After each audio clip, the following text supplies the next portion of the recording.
Hi friend, Marian here, potentials.com, signing at our channels.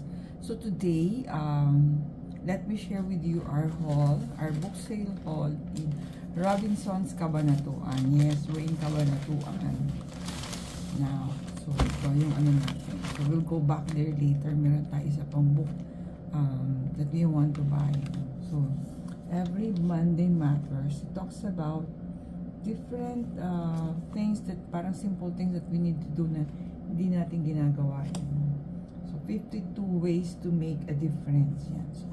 So we'll share with you, my dear subscribers and viewers, yung ideas that we can do to make our Mondays matters. And another one is, it's a journal of exploration. Start where you are. So yan, try din natin explore yan one by one, no? So marami siyang activities. For example, this one, a wise man loses nothing if he but save himself. See, Macho de Motangi.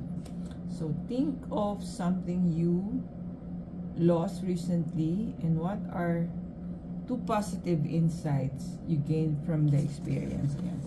We'll share with you yung ating mga learnings from these two books. Thank you for watching. See you on our next video, next book sale experience.